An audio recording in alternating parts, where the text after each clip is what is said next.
Clara Ashford's knees hit the wooden platform, and she didn't get back up.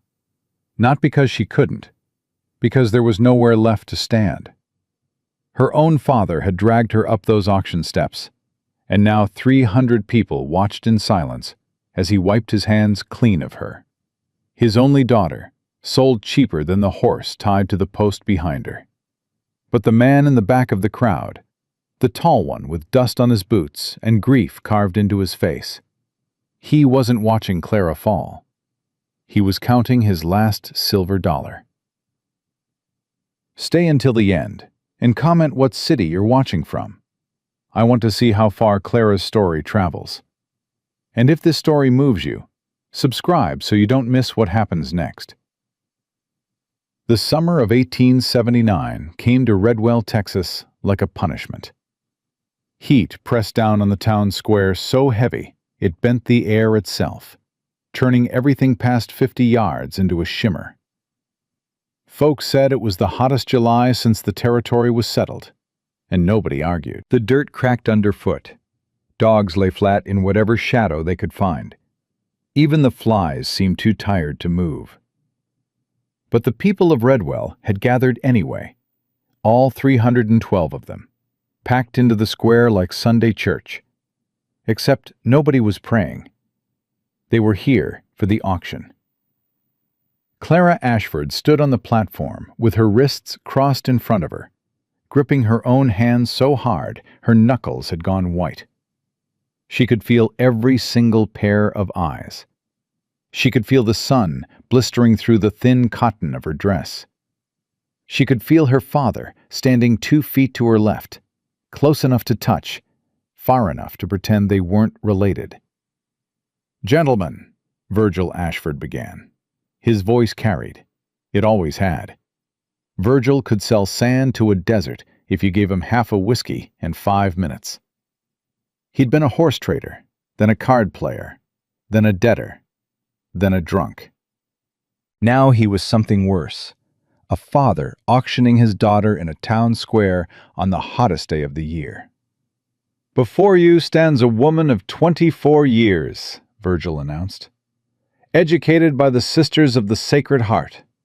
She reads, she writes, she figures numbers better than most men in this square." A few chuckles from the crowd. "She cooks better than any woman this side of San Antonio. Sews a straight seam. Keeps a clean house. Knows when to speak and when to keep quiet." Clara's jaw tightened. She didn't look at him. She looked past the crowd, past the storefronts, past the church steeple, all the way to the flat line where the sky burned into the earth. Her mother had taught her that trick years ago. Look beyond them, Clara. Look where they can't reach you. Her mother was dead now. Typhus, 3 winters back. And with her went the last person in Redwell who'd ever looked at Clara and seen something worth keeping. "Now, I know what y'all are thinking," Virgil continued, dropping his voice to a conspiratorial murmur. "Virgil, why would you sell a prize like this? What's the catch?" He paused. Practiced sorrow arranged itself across his face like a mask he'd worn before. "My daughter was married 2 years to William Pruitt. Good man, hard-working man. But in those 2 years, the Lord did not see fit to bless their union with children." The crowd shifted. The midwife confirmed it. Virgil's voice hardened, just slightly. "The fault lies with Clara. She's barren, gentlemen. Can't bear children. Never will." The word hit the air like a branding iron. Barren. Clara felt it sear through her, the way it always did, no matter how many times she'd heard it. From the midwife, from William's mother, from William himself, in the end, before he'd packed his things and ridden to California without looking back. Barren. As if she were dirt. As if she were land that refused to yield. "But she's healthy," Virgil recovered quickly, his salesman's instinct kicking back in. "She's young, she's strong. Maybe you've already got children. Maybe you need a housekeeper, a cook, someone to manage things while you work. $50, gentlemen, that's all I'm asking. $50 for a lifetime of service." Silence. Clara had prepared herself for this moment. She'd known it was coming since Virgil had shaken her awake before dawn, his breath sour with last night's whiskey, and told her to put on her good dress.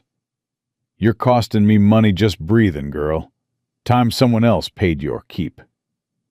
She'd prepared herself, but preparation and experience were two different animals entirely. The silence stretched. 5 seconds. 10. 20. $40, Virgil said, his voice cracking at the edges. "Come on now, $40. That's less than a decent saddle."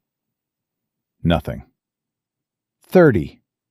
Clara could feel her father's desperation, like heat rising off a stove. She could feel the crowd's discomfort, too.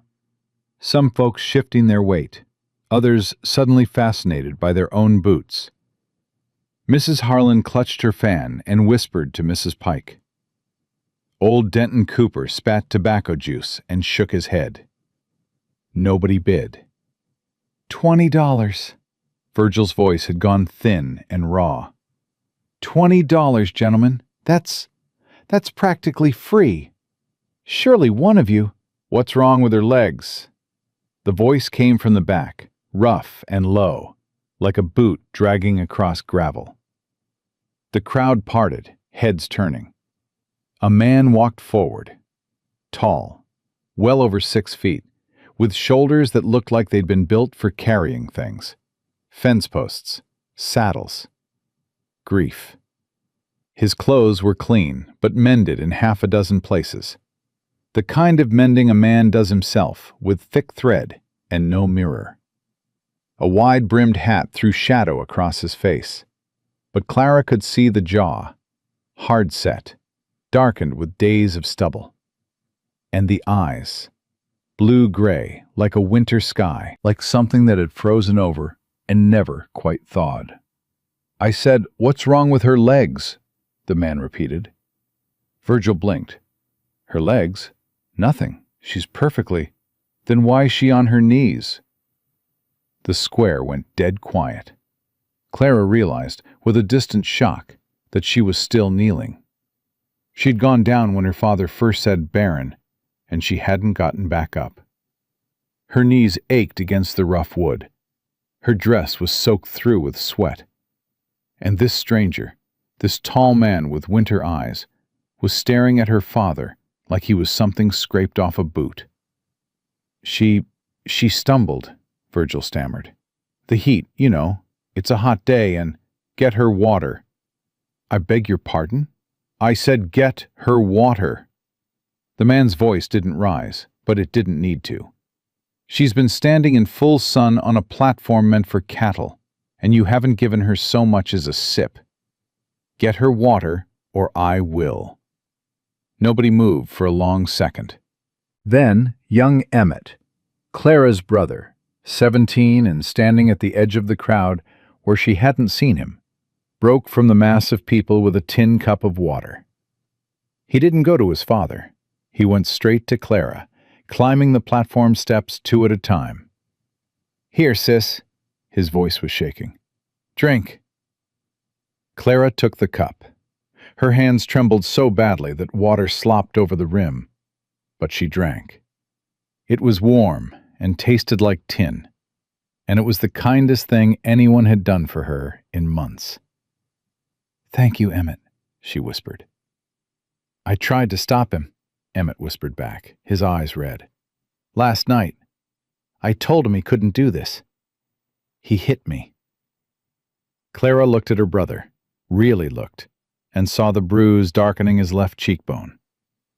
Something hot and terrible twisted in her chest. Not for herself. For him. "Go back down," she said quietly. "Don't make him angry again." "Clara, please." Emmett went, his shoulders rigid with fury he was too young and too powerless to act on. The tall stranger had watched this exchange without moving. Now he turned back to Virgil, and when he spoke, His voice carried across the square with the weight of a man who chose every word like he was spending money. "How much?" $20, Virgil said quickly, sensing a live one. "That's the price. $20 and she's—" "That ain't what I mean." The man reached into his coat and pulled out a single silver dollar. He held it up between two fingers so it caught the light. "I'll give you this." Virgil's face went purple. $1? One? That's an insult, sir. That's $1 more than any other man here offered. The words fell across the crowd like a slap. Heads bowed, eyes dropped. Because he was right, and every person in that square knew it. "I watched this whole auction," the man continued, his voice steady and unsparing. "I watched you drag your own daughter up on a livestock platform in 100-degree heat. I watched you announce her private shame to 300 people. I watched you drop your price from 50 to 20 like she was a horse with a bad leg." He paused. "And I watched every man in this town stand there and let it happen." Virgil's mouth opened and closed. No sound came out.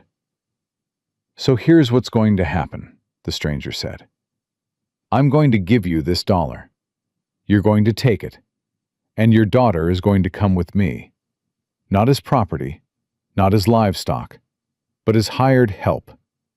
She'll work for me, and I'll pay her fair wages, and she'll never stand on a platform like this again."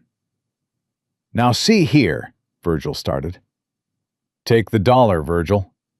This came from Sheriff Holt, a broad man who'd been leaning against the general store wall, watching the whole proceeding with growing distaste. "Take it and go home.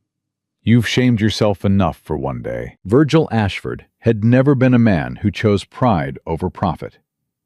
His hand shot out and snatched the dollar so fast it barely caught the light. "She's yours," he said, "and good riddance. She ain't brought nothing but disappointment since the day she was born." Clara felt those words hit her like physical blows, one after another. But she didn't flinch. She was done flinching for Virgil Ashford. The tall man stepped to the platform and offered his hand. Not grabbing, not pulling, just offering. Palm up, steady as stone. "Ma'am, my name is Silas Drummond. I have a ranch about 12 miles east, near the canyon rim. I need help with my household. 5 children who lost their mother 18 months ago. I can offer you a room of your own, 3 meals a day, and $1 a week for your personal needs." Clara looked at his hand. Calloused, scarred, sun-darkened. The hand of a man who worked. "In exchange," Silas continued, "I need someone to keep the house and care for my children." Just that, nothing else.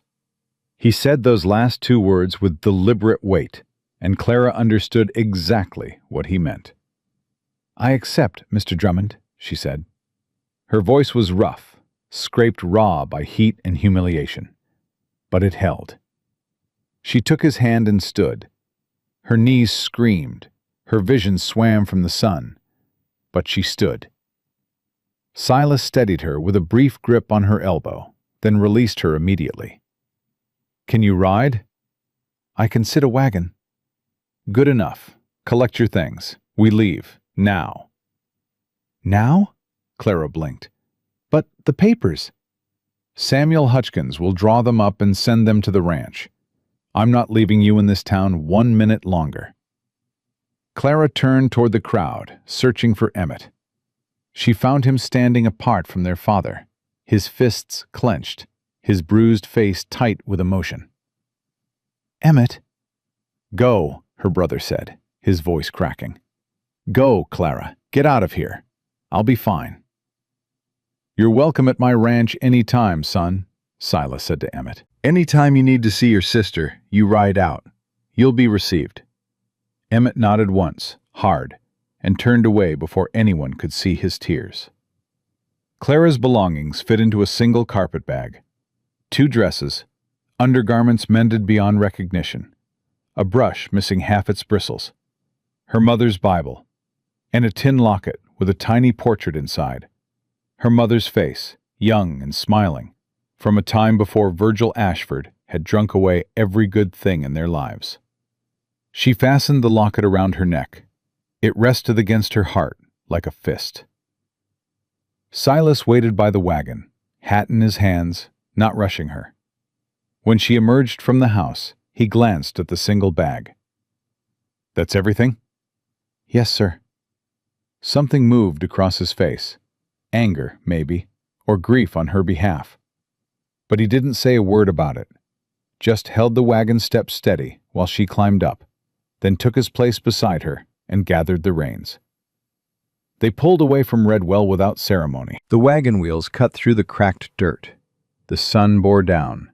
Behind them, 300 people stood in the square and watched them go, and not one of them said goodbye. Clara didn't look back. There was nothing in that town she needed to see again. They rode in silence for a long time. The landscape opened up, mesquite and scrub brush, red dust devils spinning in the distance, the occasional hawk circling overhead in the white-hot sky. The heat pressed down like a hand. Finally, when Redwell was nothing but a smudge on the horizon, Silas spoke. "The children." Clara turned to him. "They ain't easy right now." His voice was rough, like he hadn't used it for talking in a long while. "The oldest is Wyatt, 13. Thinks he runs the place since I'm out with the cattle most days. He's angry. At me, mostly. Thinks I killed his mother by working her too hard." He paused. His jaw worked. "Did you?" Clara asked. It came out before she could stop it. She braced for anger, for the backhand Virgil would have delivered without thinking. But Silas just stared at the road ahead for a long moment. "Maybe," he said quietly. "She was carrying our 5th child. I should have hired help sooner, should have made her rest. But Catherine was stubborn, said she could manage. And I believed her because believing her was easier than fighting her." He swallowed. "She died in childbirth. The baby lived 3 days, then followed her. I buried them together." Clara said nothing. There was nothing to say to that kind of pain, except to sit beside it and let it breathe. "Colt is 10, Silas continued after a while. "He's the one who'll test you hardest. Picks fights, breaks things, says the cruelest thing he can think of just to see if you'll leave. He's terrified of being left again, so he tries to drive everyone away first." Clara understood that. She understood it bone deep. "Rosie is 7. Silas stopped, started again. "She tells people her mother is coming back. Makes up stories about where Catherine went. Says she's visiting family in Virginia.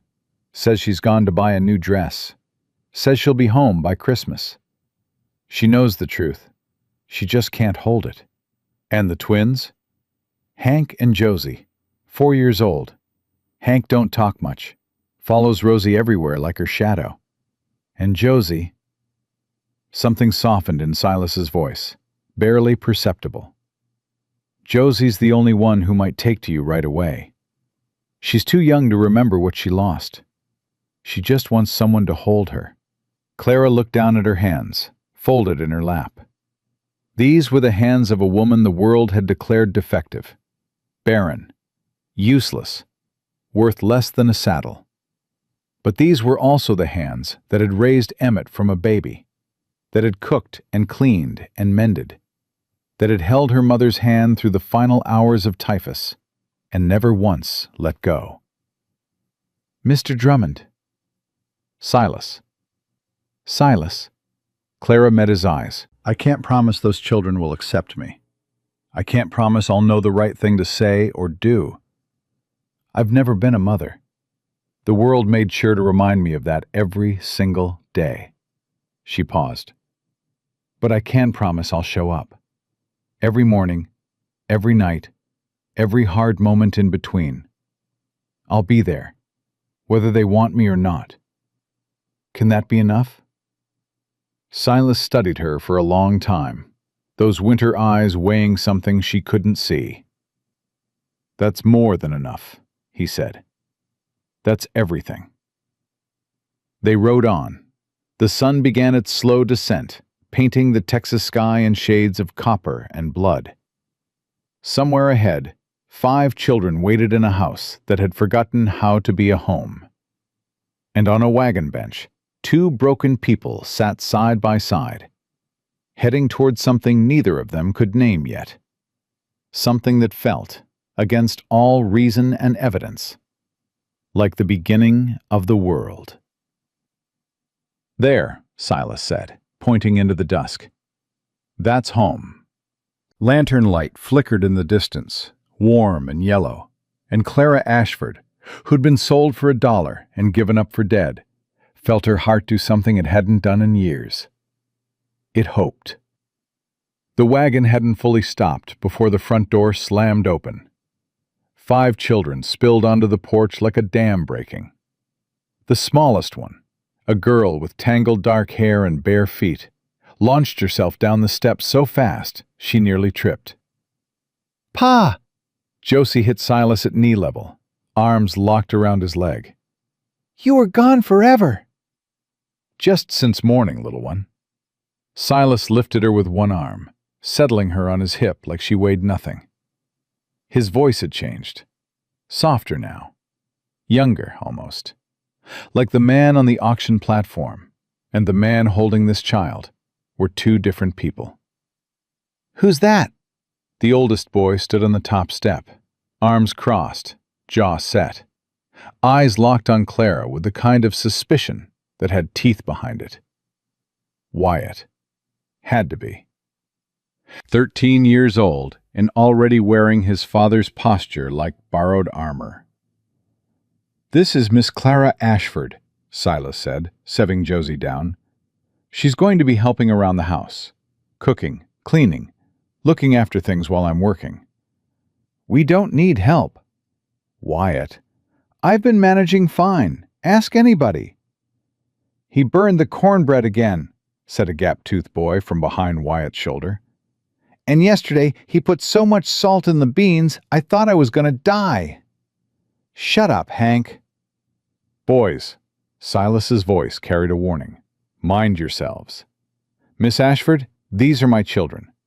Wyatt, Colt, Rosie, and the twins, Hank and Josie." Clara climbed down from the wagon, gripping her carpet bag with both hands. She faced the children and felt every one of their gazes hit her like a thrown stone. Wyatt, hostile. Colt, a wiry 10-year-old standing apart from the others, arms crossed in a mirror of his brother, but with something wilder in his eyes, something that wanted to fight. Rosie, 7, standing perfectly still in the doorway, watching Clara with an expression that was far too old for her face. Hank, pressed against Rosie's side like he'd been glued there. Josie, already tugging at Clara's skirt hem, curious and unafraid. "Hello," Clara said. "I'm pleased to meet you all." Silence. "Is she our new ma?" Josie asked, tugging harder. "No," Silas said it firm and fast. "Your ma is your ma. Always will be. Miss Clara is here to help. That's all." "We don't need help," Wyatt said again, but his voice cracked on the last word. Not from puberty, from exhaustion. Clara could see it now, the dark circles under his eyes, the tension in his shoulders, the way his hands gripped his own arms like he was holding himself together by force. This boy hadn't slept properly in 18 months. He'd been running a household at 13, and he was drowning. But he'd die before he admitted it. "Wyatt," Silas said, "take Miss Ashford's bag to the spare room. The rest of you, bed. Now." "But Pa, it's still—" "Now." The children scattered, with the reluctant obedience of kids who knew exactly how far they could push. Wyatt snatched Clara's carpet bag without looking at her and disappeared inside. The others followed, casting glances over their shoulders. Some curious, some wary, one openly hostile. Colt. The 10-year-old hadn't said a word, hadn't needed to. His eyes had said everything. You're not welcome. You're not wanted. And you won't last. Silas waited until the door closed behind them, then turned to Clara. In the lantern light, he looked 10 years older than he had in the daylight. The weariness he'd been holding at bay all afternoon came flooding into his face. "I'm sorry," he said quietly. "They're not usually—" "They're protecting themselves," Clara finished. "I understand. I'm a stranger in their mother's house." Silas studied her for a long moment. "You understand more than most folks would." "I know what it's like to build walls, Mr. Drummond. I've been building them my whole life." Silas. Silas. Clara clutched the carpetbag strap that wasn't there anymore. Wyatt had taken it. And her empty hand closed on air. "I should get settled. Early morning tomorrow, I expect." "Rooster won't give you a choice." The corner of his mouth moved. Not a smile. The ghost of one. "Good night, Clara." "Good night." The spare room was small. A bed, a dresser, a washstand. One window facing the front yard. The sheet smelled like sage and dust and absence. The smell of a room nobody had entered in a long time. Wyatt was waiting in the doorway. "My mother's things are in the attic," he said, his voice flat as a blade. "Pa couldn't deal with moving them, so they're just sitting up there. You don't touch them. You don't go in their bedroom. And you don't think for 1 second that you can walk into this house and take her place." Each word was precise, rehearsed. He'd been planning this speech since he saw her on the wagon. "I'm not here to take anyone's place, Wyatt. We'll see." He turned and walked away. His footsteps were too heavy for a 13-year-old boy. They were the footsteps of someone carrying a weight meant for grown men. Clara closed the door and sat on the edge of the bed. Her hands were shaking. She pressed them flat against her knees and held them there until they stopped. Through the thin walls, she could hear the house settling. A child coughing. Floorboards creaking. The distant sound of Silas's boots moving through rooms below. She pulled the locket from beneath her collar. Her mother's face looked up at her, young and smiling, from a world that no longer existed. "I don't know if I can do this, Mama." But she closed the locket, set it on the dresser, and lay down. Sleep came hard and fitful, full of auction platforms and silver dollars, and a boy's voice saying, "We don't need help," with all the desperate conviction of someone who needed it most. Dawn cracked across the sky like a whip. Clara woke to chaos, feet thundering on stairs, voices rising in argument, and the sharp smell of something burning. She dressed fast, braided her hair with fingers that fumbled against the unfamiliar morning, and opened her door. The kitchen was a battlefield. Wyatt stood at the stove, wielding a spatula over a pan of eggs that had gone from undercooked to charcoal in the time it took Clara to reach the bottom of the stairs. Colt sat at the table with his arms crossed, radiating fury. Hank hovered near the window, silent and wide-eyed. Rosie stood in the corner, whispering to herself, or to someone Clara couldn't see. And Josie was on the floor, trying to pick up forks she'd scattered everywhere. "Good morning," Clara said. 5 heads turned. The kitchen went silent. "Pa left before sunup," Wyatt said, making it sound like a threat.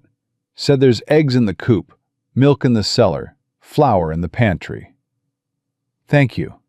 Clara moved to the stove and assessed the damage. Burned eggs, smoking pan, coffee boiling over into something that smelled like tar. "May I?" Wyatt stepped back. Relief flickered across his face before he crushed it flat. "Suit yourself." Clara scraped the ruined food into the waste bucket, dumped the coffee, and started fresh. Her hands knew this work. Her body remembered the rhythms, even when her mind was still reeling from everything else. "Josie? Hank?" Can you pick up those forks and put them in the basin? We'll wash them before we use them." The twins looked at Wyatt. He didn't object. They scrambled to obey, treating it like a race. "Colt, I need water from the pump. Would you mind?" "Get it yourself." Clara paused, an egg in each hand. She turned and looked at the boy. Really looked at him. 10 years old, jaw clenched, eyes bright and hard, daring her to react. Push too hard, lose him forever. Back down, never earn his respect. "All right," she said mildly, turning back to the stove. "I'll get it myself in a minute. Though I reckon your father would have something to say about a boy who let a guest haul her own water." She didn't raise her voice, didn't threaten, just laid the truth down like a card on the table and let it sit. Colt's chair scraped the floor. He grabbed the bucket and stalked out the back door, slamming it behind him hard enough to rattle the dishes. Clara cracked the eggs and allowed herself one small breath. "Your mother must have been a wonderful cook," she said to no one in particular. "This kitchen is well set up, everything in its right place." "She was the best." Rosie's voice came from the corner, sudden and fierce. "She made cinnamon rolls every Sunday, and her stew was better than anybody's. And she sang while she cooked, and she let us help, and she—" "Rosie!" Wyatt's voice snapped like a broken branch. "Don't!" "But it's true, Wyatt. It's all true, and I said don't." Rosie's face collapsed. She fled from the kitchen, bare feet slapping wood, a sob catching in her throat, and disappeared up the stairs. The silence that followed was the worst kind, the kind that had a dead woman's name in it. Wyatt stood rigid, fists clenched, his whole body vibrating. Hank had pressed himself against the wall. Josie's lip trembled. Even Colt, who'd returned with the water bucket, had frozen in the doorway. "I'll go check on her," Clara said quietly. "Leave her alone. You don't know anything about—" "You're right, I don't. But I know you just made your little sister cry, and I know that's not what you meant to do." Clara met Wyatt's eyes. "I'm going to check on her. You're going to let me, because that's what your father asked me to do." She didn't wait for permission. She turned and walked upstairs, her heart hammering, half expecting Wyatt to block her path. He didn't. Rosie was curled on a bottom bunk, clutching a rag doll so worn its face was nearly blank. Her small body shook with sobs. Clara didn't touch her. She lowered herself to the floor beside the bed, close enough to matter, far enough to be safe. "Rosie? Go away." "I will if you really want me to. But first, can I tell you something?" Silence, which wasn't a no. "I don't know your mama," Clara said softly. "I never met her. But I can tell she was loved something fierce, because every person in this house hurt so bad from missing her. That kind of hurt only comes from that kind of love." Rosie's sobbing slowed, just slightly. "Your brother didn't mean to yell at you. He's just carrying something too heavy for him. And sometimes, when people carry too much, they drop it on the people closest to them." "He's always mean now." Rosie's voice was muffled by the doll. "He used to be nice, before Mama left." Clara noticed the word. Left. Not died. Left. "Where did your mama go, Rosie?" "Virginia." The answer came fast, rehearsed. "She's visiting her cousin Margaret. She'll be back before Christmas. She promised." Clara's chest tightened. This was what Silas had warned her about. The stories. The elaborate architecture of denial that this 7-year-old had built to survive a truth too enormous to hold. "That must be a long trip," Clara said carefully. "You must miss her." "Every day. But she's coming back." Rosie turned her tear-streaked face toward Clara. "She is. She promised." Clara looked at this child, these enormous eyes, this desperate certainty, and made a decision. She would not lie to Rosie. But she would not shatter her either. Not today. Not on the first morning. Well, Clara said, while she's away, do you think it would be all right if I helped out? Just with breakfast and things, so your brother doesn't have to burn the eggs every morning. A tiny, reluctant smile tugged at Rosie's mouth. He does burn them awful bad. Worst I've ever seen, Clara agreed. And I once watched my own brother try to boil water and somehow set the table on fire. Rosie's eyes went wide. How do you set a table on fire with water? That's exactly what I asked him. Rosie laughed. It was small and watery, and it broke almost immediately. But it was real. Clara held it in her chest like something precious. Come help me finish breakfast? Clara stood and offered her hand. I could use someone who knows where everything goes in that kitchen. Rosie hesitated. Then she took Clara's hand. They went downstairs together. The boys had arranged themselves into an uneasy truce. Wyatt stood by the window, arms crossed, but watching. Colt sat at the table, still scowling, but no longer refusing to exist in the same room. Hank had managed to set 4 places with mismatched forks. Josie had climbed onto a chair and was waiting with the patient expectation of a child who trusted that food would eventually appear. Clara cooked. Eggs, toast, coffee that actually tasted like coffee. Nothing fancy. Nothing close to what Catherine Drummond would have produced. But it was hot, and there was enough of it, and nobody's plate was empty. The children ate in suspicious silence. Colt shoveled food with angry efficiency. Wyatt picked at his plate, but cleaned it. Rosie fed small pieces to her doll when she thought nobody was looking. The twins ate with the focused determination of children who'd learned that meals weren't always guaranteed. Silas returned as they were finishing. He stood in the doorway, hat in his hands, and something crossed his face. Not surprise, but something deeper. Pain, maybe. Memory. Miss Ashford, you're up early.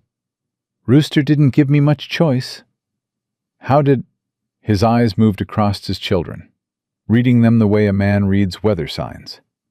Federal. Dressed. Alive. How was everything? We managed.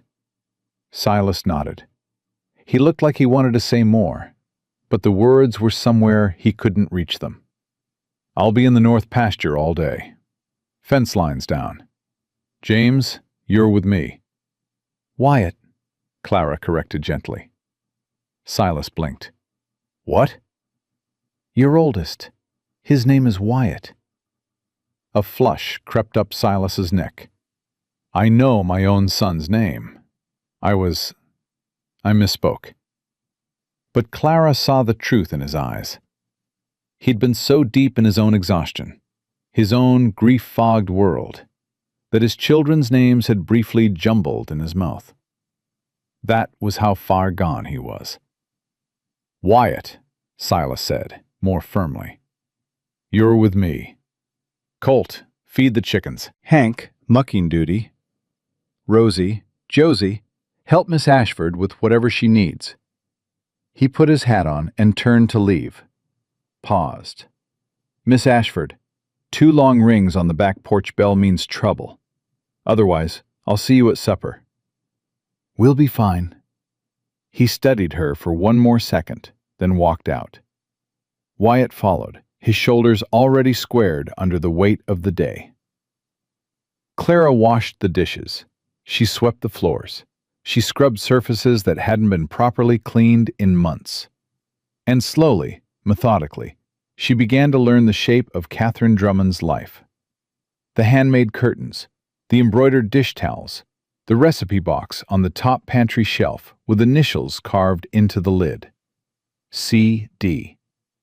The sampler on the wall. Bless this home. Every corner of this house held a dead woman's fingerprints, and Clara moved through them with careful reverence, trying to honor what had been while making space for what was. Rosie followed her room to room, narrating. Mama kept the good dishes up there. She only used them on Sundays and birthdays. That chair by the fireplace was her reading chair. Nobody sits in it now. Pa tried once, and Wyatt screamed at him. Mama put those flowers in the vase every week, wildflowers from the ridge. The vase is still there, but there aren't any flowers anymore. Mama. Every sentence began with that word.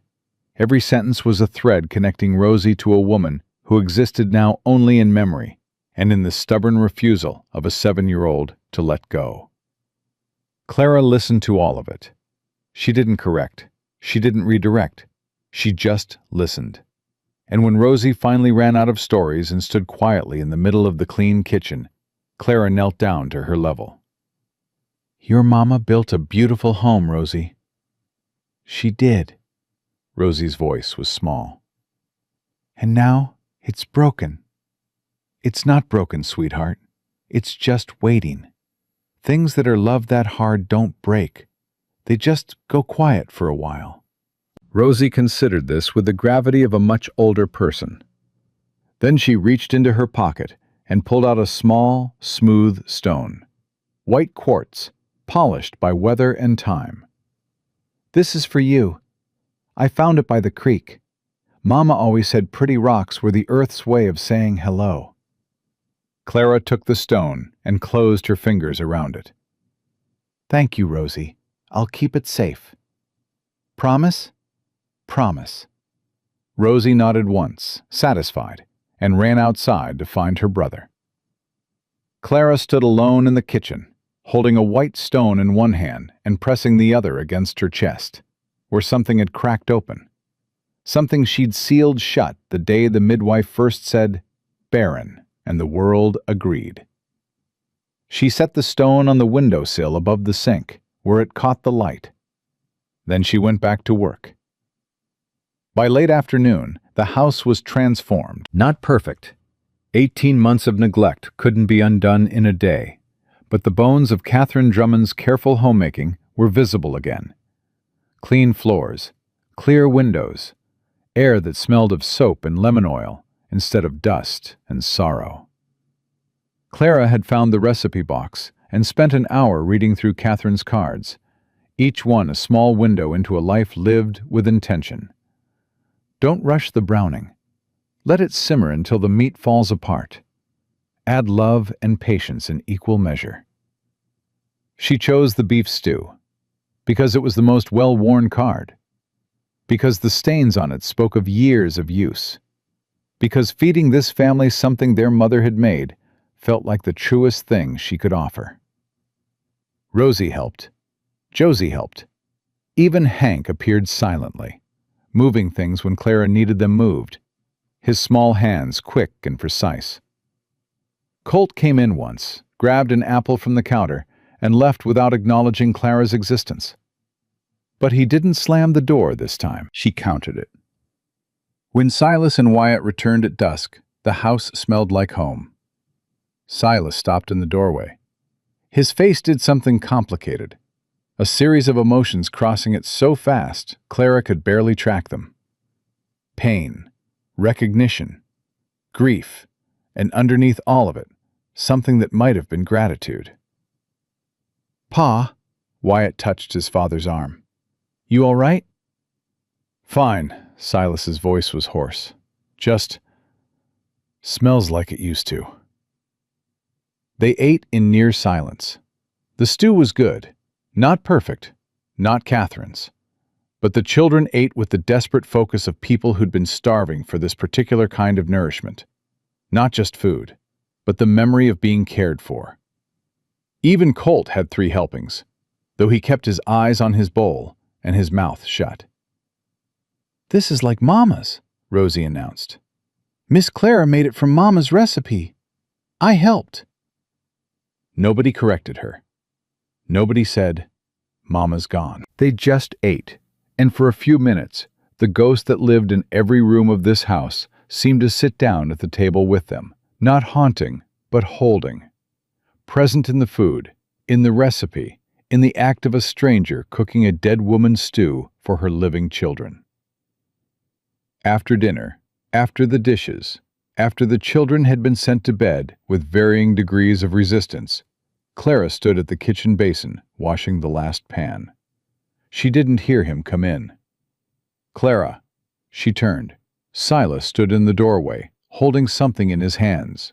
A tin cup, dented and ordinary, except for a small flower scratched into the metal. Crude, childish almost, but deliberate. "Rosie wanted you to have this," he said. It was Catherine's. She drank her morning coffee from it every day. "I can't take," Rosie insisted. "She said—" Silas paused, his voice catching. "She said her mama would want the lady who made her stew to have her cup." Clara took it.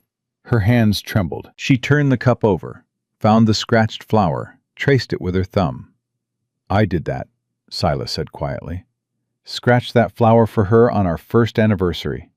Couldn't afford a real gift, just a nail and an evening's work." He was quiet for a moment. She cried when I gave it to her, said it was the most beautiful thing she'd ever owned. Clara held the cup against her chest. "You should know something," Silas said.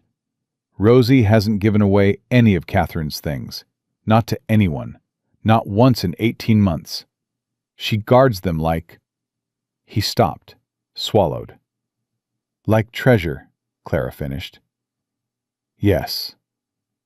They stood there in the dim kitchen, a dead woman's cup between them, and something shifted in the air. Not romance, not attraction, something quieter than that. Recognition, maybe. The recognition that two broken people, standing in the ruins of a life neither of them had built, might be capable of building something new. "Thank you," Clara whispered.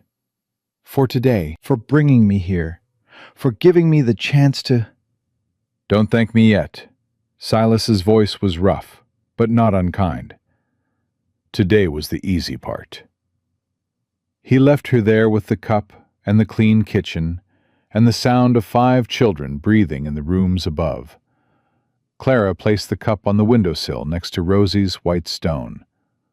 2 gifts, one from a child, one from a ghost. She climbed the stairs to her room, changed into her nightgown, and lay in the dark, listening to this house that was not hers, that might never be hers, that was already changing the shape of her heart. Through the wall she heard Colt's voice, low and angry, talking to Wyatt. "She's not staying. None of them ever stay. Remember Mrs. Hadley from town?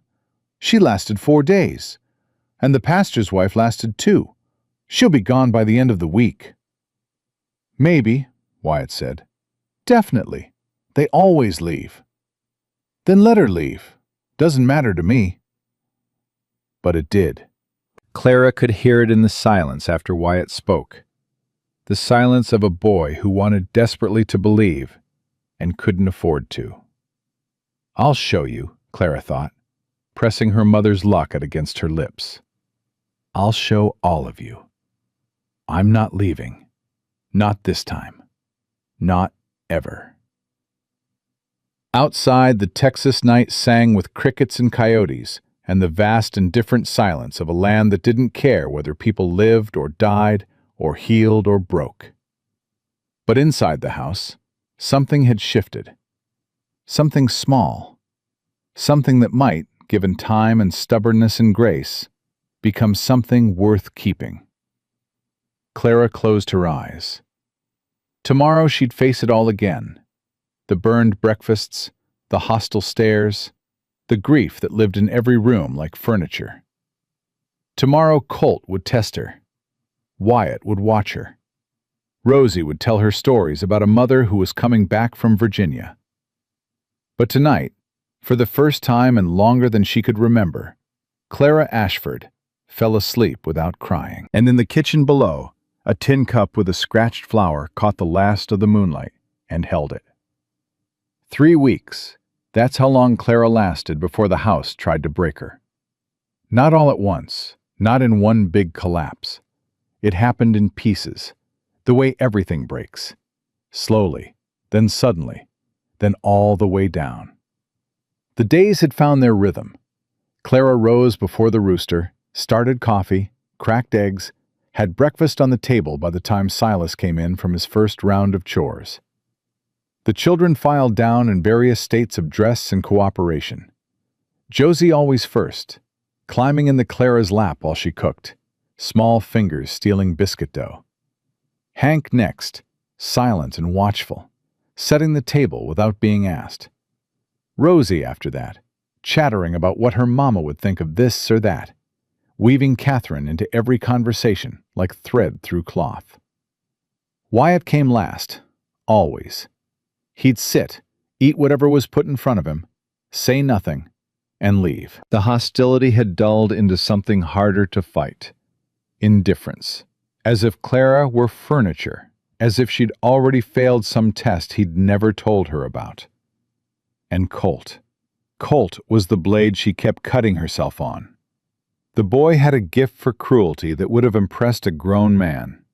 Not physical, he never touched her, never broke anything where his father could see.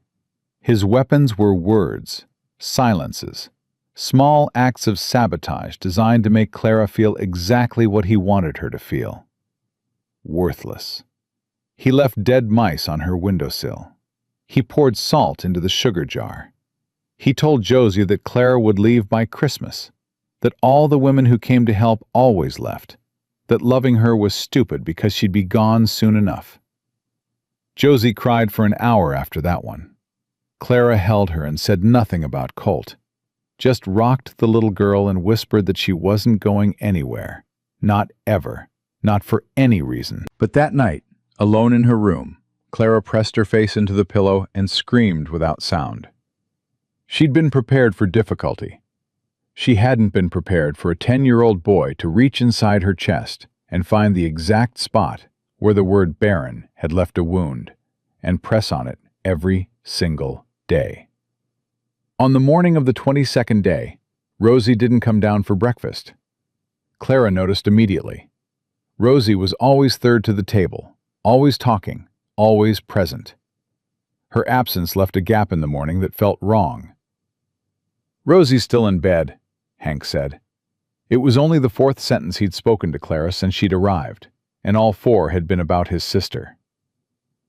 Clara climbed the stairs. Rosie lay curled on her bunk, the rag doll pressed against her chest, her face flushed and damp. "Rosie, sweetheart." Clara knelt beside the bed. "What's wrong?" "My throat hurts." Rosie's voice came out scratchy, thin. "And my head feels funny. Like it's too big." Clara pressed her palm to the girl's forehead and felt heat pour into her hand. "Fever." "All right." Clara kept her voice steady, even as her pulse kicked hard. "You're staying in bed today. I'll bring you tea and honey. You just rest." "But I was going to help you make bread." "The bread will wait for you." "Promise?" "Promise." Clara went downstairs, her mind racing. Fever. Children. Texas summer. A dozen possibilities, most of them harmless. A few of them deadly. "Rosie's sick," she told Wyatt. "I need you to ride out to your father in the north pasture. Tell him. And tell him I need someone to fetch Doc Hadley from town."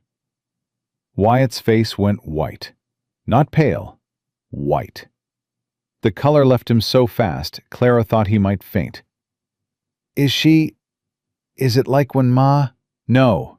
Clara grabbed his shoulder, firm enough to anchor him. "Listen to me. It's a fever. Children get fevers. It's probably nothing, but I want the doctor here to be sure. Can you ride to your father?" "Yes, ma'am." It was the first time Wyatt had called her ma'am. The first time he'd responded to her with anything other than resistance or silence. Fear had stripped him down to the boy underneath the armor, and that boy was terrified.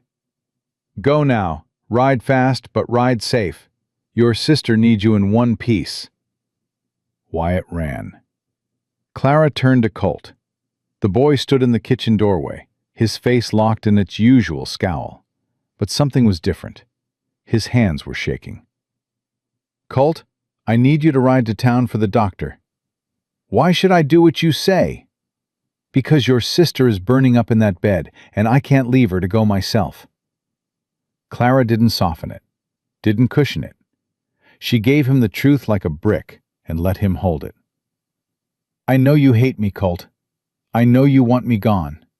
But right now, none of that matters. The only thing that matters is Rosie.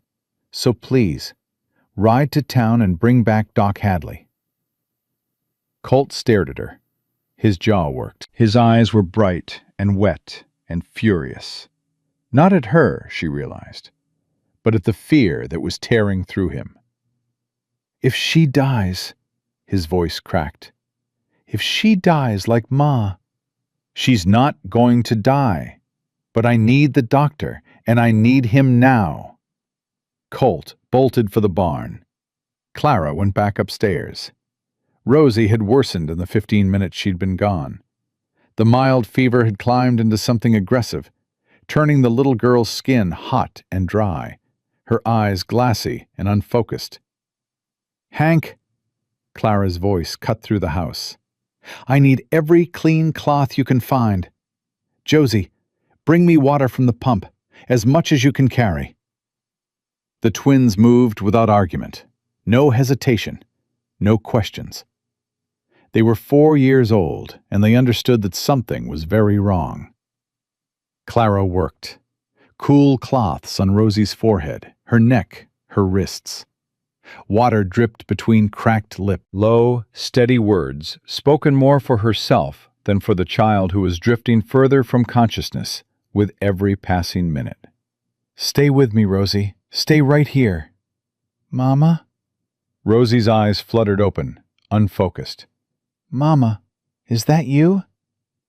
Clara's throat closed. "It's Clara, sweetheart. Miss Clara." "I want my mama." Rosie's voice was thin as paper. "She said she'd come back. She promised. Why hasn't she come back?" "I know, baby. I know." "Is she in Virginia? Is she still in Virginia?" Clara pressed the cool cloth against Rosie's forehead and felt tears burn down her own face. This was the moment. Not a convenient time, not a planned conversation, not a gentle breaking of news. This was a 7-year-old girl burning with fever and calling for a mother who'd been dead for 18 months. "Rosie," Clara's voice broke. She let it break. "Your mama isn't in Virginia." "Yes, she is. She's not, sweetheart.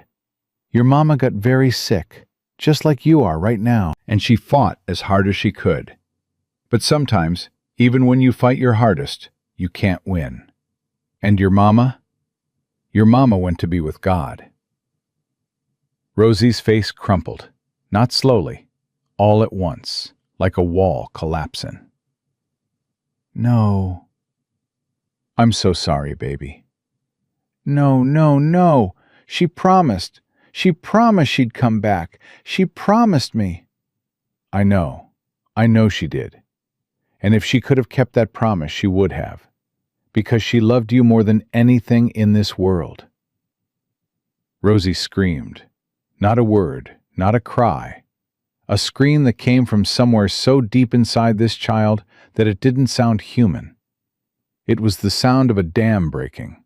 18 months of denial and fantasy and desperate hope collapsing into the truth she'd known all along but refused to hold. Clara gathered her up, fever and all, burning skin and shaking limbs, and held her. Just held her. The little girl thrashed and sobbed and screamed into Clara's chest, and Clara held on and didn't let go. "I've got you," Clara whispered through her own tears. "I've got you. I'm right here." "Don't leave me," Rosie's hands fisted in Clara's dress. "Don't leave me like she did." "Never. I will never leave you." "Promise?" "I promise, Rosie. I promise on my life." The screaming subsided into sobbing. The sobbing subsided into whimpers.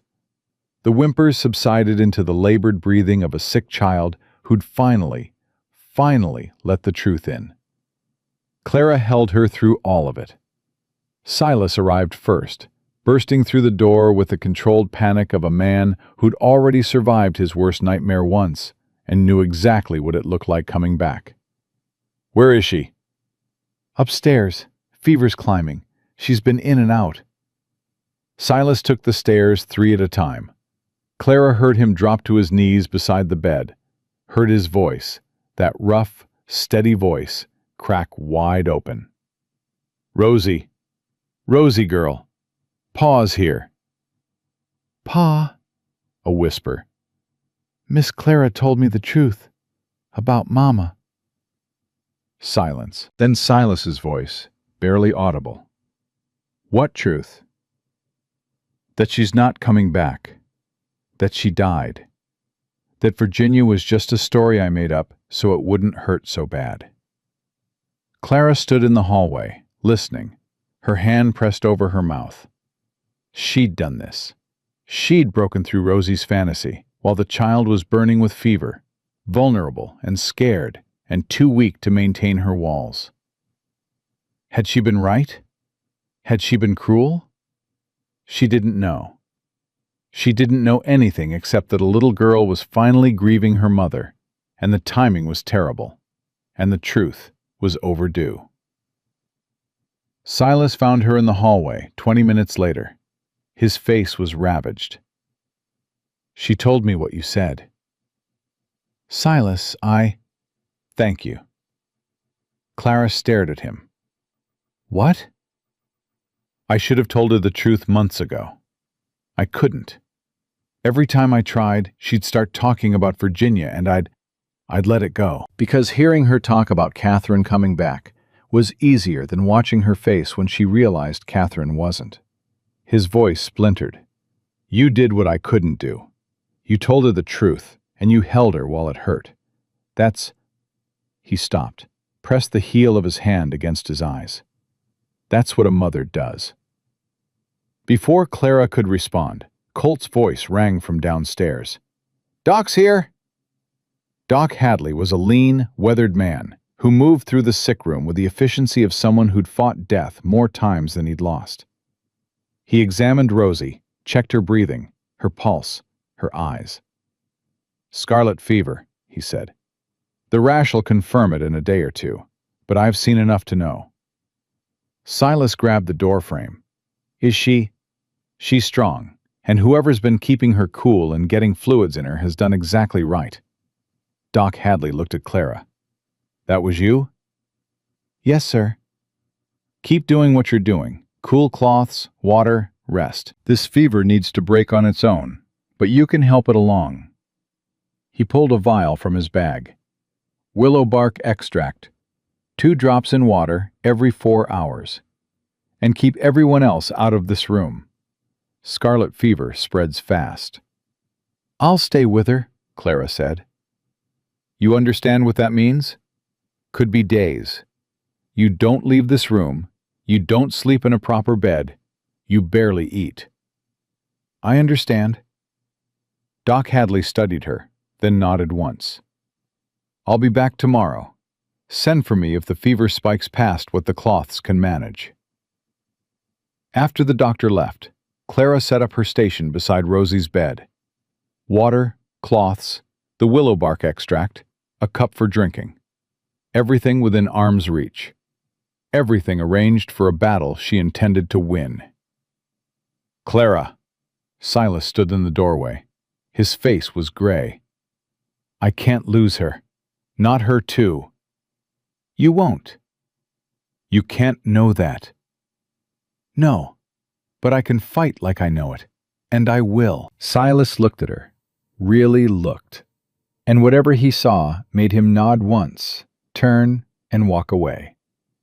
Trusting her, with his daughter's life, with everything. Night came. The fever climbed.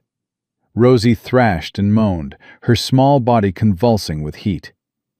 Clara worked without stopping. Cloths, water, willow bark, gentle hands holding a child still when the delirium tried to shake her apart. Mama! Rosie cried in her fever. Mama, where are you? I'm here, Clara whispered, and she meant it in every way a person could mean those words. Midnight. The fever peaked. Rosie's skin was so hot Clara could feel it radiating before she touched it. The little girl's breathing turned shallow, ragged, wrong. Clara's hands shook. Her vision blurred with exhaustion and tears. Every minute felt like an hour. Every breath Rosie took felt like it might be the last. You can't have her. Clara said it out loud, to the empty room, to God, to death, to whatever force decided who stayed and who went. I don't care what you took from me. I don't care that my body can't make life. I'm choosing this life. I'm choosing this child, and you cannot have her. She worked through the terror, changed the cloths, dripped water onto Rosie's lips, held her when the convulsions came, sang every lullaby she'd ever known, her voice cracking and raw and barely a voice at all. At 3 a.m, Colt appeared in the doorway. Clara hadn't heard him come upstairs. He stood there in his nightshirt, barefoot, his face stripped of every wall he'd ever built. He looked exactly like what he was, a 10-year-old boy who was terrified of losing his sister. Is she gonna die? No, Clara said. You don't know that. Ma died, the baby died, everybody dies. Come here. Colt didn't move. Colt, come here. He came, slowly, like approaching a fire. Clara reached out with one hand, the other still pressing a cool cloth to Rosie's forehead, and pulled the boy close. He resisted for half a second. Then he collapsed against her side, and the sobs came out of him like they'd been locked in a cage for 18 months. I don't want her to die, he choked. I don't want anyone else to die. I'm sorry I was mean to you. I'm sorry I put mice on your windowsill. I'm sorry I told Josie you'd leave. I thought if I made you leave first, it wouldn't hurt when you did. I know, Clara said, holding him with one arm while the other kept working on Rosie. I know exactly why you did it, Colt. And I'm not angry. I was never angry. Why not? He pulled back, his face a mess of tears and snot. I was awful to you. Because I understand being scared. I've been scared my whole life. Scared of not being enough. Scared of being thrown away. Scared of loving people who might not love me back. She wiped his face with the corner of her apron. You and me, Colt. We're the same kind of broken. We just show it different. Colt stared at her. Then he looked at Rosie, small and burning in the bed. Can I stay? Yes, but you have to help me. Can you keep changing the water in this basin, fresh and cold, every time I ask? Yes, ma'am. Then pull up that stool and sit down. We've got a long night ahead. They worked together until dawn. The 10-year-old boy, who'd spent 3 weeks trying to destroy Clara, sat beside her and fought for his sister's life, with the same fierce energy he'd put into his cruelty. He changed the water. He wrung out cloths. He held Rosie's hand and whispered things Clara couldn't hear. Private things, brother things, the kind of words that only existed between siblings who'd shared the same grief. At 5 a.m, the fever broke. It didn't happen dramatically. No sudden gasp, no miraculous moment. Just a gradual cooling, Rosie's skin going from furnace hot to merely warm, her breathing evening out, her face relaxing from pain into something that looked, finally, like sleep. Clara pressed her palm to the child's forehead. Cooler. Not cool, but cooler. The battle turning. Colt! Her voice was a rasp. Go tell your father. The boy shot down the stairs like a bullet. Clara heard his voice, cracking, breaking, soaring, shouting through the house. Pa! Pa, the fever broke! She's breathing right again! Pa, wake up! Boots on stairs. Silas in the doorway, his face a wreck of hope and terror. "She's through the worst of it," Clara said. She tried to stand and her legs buckled. Silas caught her arm. "Easy." "I'm fine, Her vision darkened at the edges. 24 hours without sleep, without food, running on nothing but will and terror. Her body was done. "I just need a minute." "You need sleep." "I can't leave her." "Colt and I will sit with her." You've earned rest. Take it. Clara looked at Colt, who'd returned and planted himself beside his sister's bed, with the determination of a soldier holding a position. "I've got her," Colt said. His eyes met Clara's, and in them she saw something she hadn't seen before. Not just gratitude. Trust. The kind of trust you only give someone who's earned it in the hardest possible way. "I'll watch her. I promise." Clara nodded, tried to stand again. This time her legs held. She made it to her room, fell onto the bed fully clothed, was asleep before her body finished settling. She dreamed of nothing. Blessed. Empty. Nothing. When she woke, the sun was high and the house was full of sounds she'd never heard before. Not arguing, not silence. Something else entirely. Laughter. Clara came down the stairs to find the kitchen occupied by all 4 boys. Wyatt at the stove, attempting soup. Hank setting the table with fierce concentration. Colt. Peeling potatoes at the table, his movements quick and angry, but his face open, unguarded. And when they saw her, it was Colt who spoke first. "She's awake," he said. "She asked for water and she drank it all. She asked for you." "She asked for me?" "She asked for her mama." Colt paused. Something moved across his face, a decision being made in real time. "She asked for you, Mama." The word hung in the air. Wyatt stopped stirring. Hank froze mid-fork. Even the soup seemed to hold its breath. Clara's legs went weak again, but this time it had nothing to do with exhaustion. "Colt, don't make a big thing of it," the boy said roughly, turning back to his potatoes. "It's just a word." But it wasn't just a word. They both knew it. Everyone in that kitchen knew it. It was a door opening. It was a wall coming down. It was a 10-year-old boy who'd spent 3 weeks building fortifications against exactly this moment, choosing, in the space between one breath and the next, to let someone in. Clara wiped her eyes, straightened her spine, and walked into the kitchen. "All right," she said, her voice steady despite everything. "Who's burning the soup?"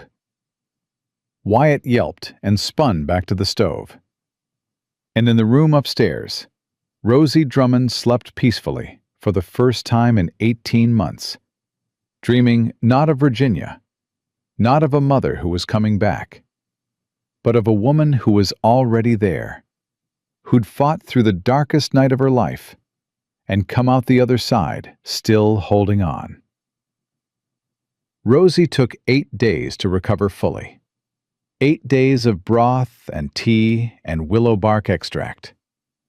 8 days of Clara sleeping in the chair beside her bed, refusing to move despite Silas telling her every morning to rest properly. 8 days of Colt bringing fresh water without being asked, of Hank leaving wildflowers on Rosie's pillow, of Josie climbing onto the bed to keep Sissy warm, even though the Texas heat already had that covered. 8 days of Wyatt watching Clara from doorways and saying nothing. On the 9th day, Rosie came downstairs for dinner. Silas carried her because her legs were still weak, but her eyes were bright and her voice was strong, and when she saw the table set for 7, all of them together, she smiled so wide It split her face in two. "I want to sit next to Mama," she said. Nobody flinched at the word. Not even Wyatt. It had spread through the house like water finding cracks. First Colt, then Rosie, then Josie and Hank. Mama. Said with varying degrees of certainty. Said shyly and fiercely and matter-of-factly. But said. Over and over. Until it stopped sounding new and started sounding true. Only Wyatt held out. He called her Miss Clara. Or nothing at all. Clara didn't push it. The boy would come to her in his own time, or he wouldn't, and either way, she'd keep showing up. That was the deal she'd made with herself, with Silas, with whatever force had put her on that auction platform and then set her down here. Clara. Silas caught her after the children had gone to bed. They'd fallen into their habit. Coffee on the back porch, the two of them, the night pressing close. Doc Hadley says Rosie needs a tonic, something to rebuild her strength. He's ordered it special, but someone needs to ride to town to pick it up. I'll go. Are you sure? Redwell isn't exactly... I'm sure. Clara wrapped both hands around Catherine's cup. I need to go back, Silas. Not for them. For me. I need to walk through that town and know it can't touch me anymore. Silas was quiet for a long moment. Take the boys, Wyatt and Colt. Maybe Hank. Colt and Hank, not Wyatt. Why not Wyatt?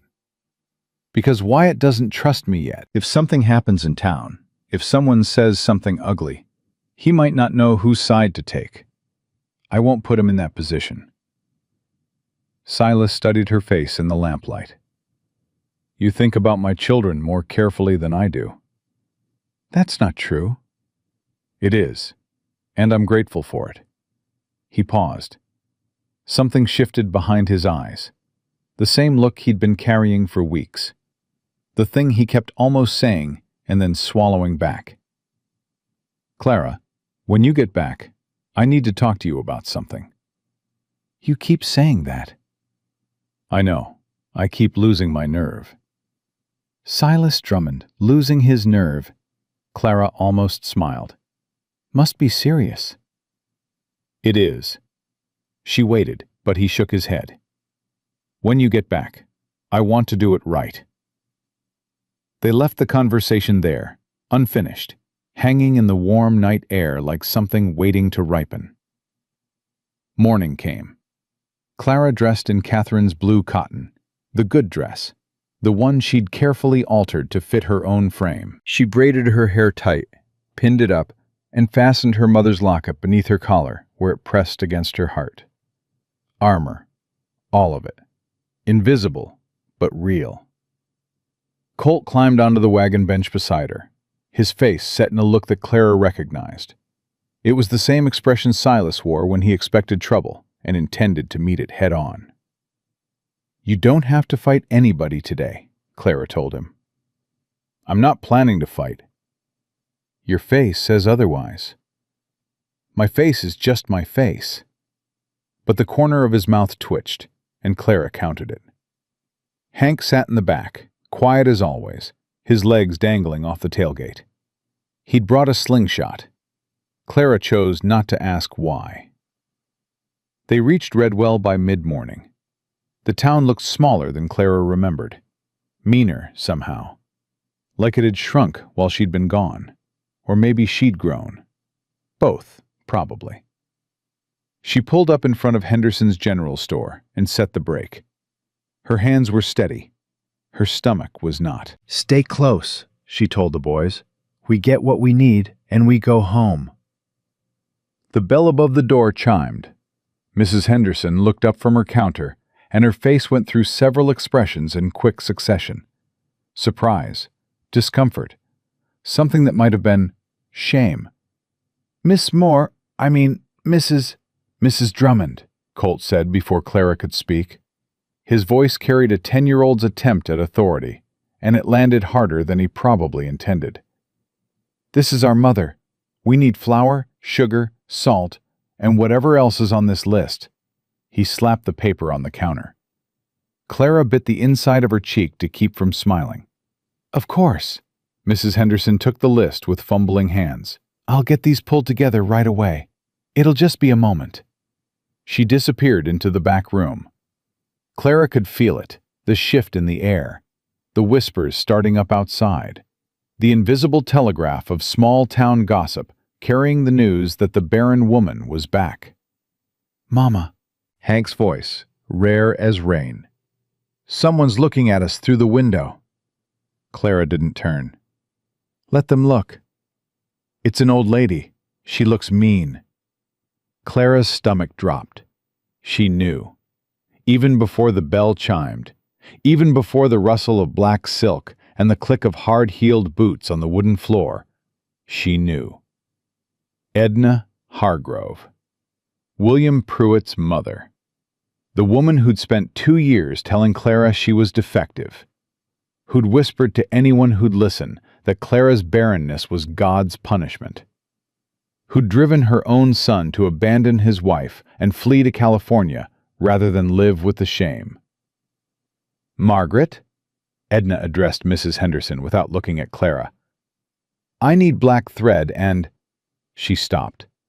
Her eyes found Clara, and something dark and hungry moved through them. "Well," the word came out like a snake's hiss. "Look what crawled back." "Mrs. Hargrove," Clara kept her voice level, "I hope you're well." "Don't you dare." Edna stepped closer, her black silk rustling. "Don't you dare stand in this store in a dead woman's dress and pretend you have the right to pleasantries. I know what you are. The whole town knows. Sold like cattle because your own father couldn't stand the sight of you. Bought for $1 by a desperate man who needed a servant, not a wife. That's not a barren woman playing mother to 5 orphans." Edna's voice rose, and Clara knew the performance was for the people gathering at the windows. "It's obscene. Those children need a real woman, not a broken shell wearing their dead mother's clothes." Colt moved so fast, Clara almost didn't catch him. He was around the counter and standing between Clara and Edna before she could reach for him. "Take that back." "Colt, take it back." The boy's whole body shook. "She's not broken. She's not a shell. She saved my sister's life. She stayed up all night when Rosie had scarlet fever, and she didn't sleep, and she didn't eat, and she didn't leave. Not for 1 second. What have you ever done that was half that brave? How dare you speak to me that way, you impudent—" Edna reached for Colt's ear. Clara moved. She was between them in an instant, one hand on Colt's shoulder, the other raised, not threatening, just blocking. A wall. A line. "Don't touch my son." 3 words, spoken quietly, but they hit the room like gunfire. Edna's hand froze mid-reach. Her face went purple. "Your son? He's not your son. You can't have sons. You can't have anything. You're barren, Clara Ashford, barren and useless and—" "My name," Clara said, "is Clara Drummond, and that boy is my son. Not by blood, but by choice. He chose me, Mrs. Hargrove. All 5 of them chose me, and I chose them. And there isn't a force on this earth, not you, not this town, not God himself, that's going to change that." Edna sputtered. Her mouth opened and closed, opened again. "Hargrove, what do you have besides black dresses and bitterness and a son who left and never came back?" The silence that followed was so complete, Clara could hear her own heartbeat. Colt pressed against her side. Hank had appeared at her other hip, his slingshot gripped in both hands like a weapon of war. Mrs. Henderson stood frozen behind the counter, one hand pressed to her mouth. Edna Hargrove's face had gone from purple to white.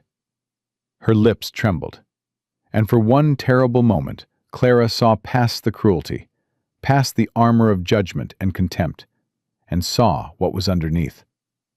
A mother who'd lost her son, not to death, but to distance. A woman who'd spent years driving everyone away and was now standing in the wreckage, wondering why she was alone. The anger drained out of Clara so fast it left her dizzy. "I'm sorry," she said.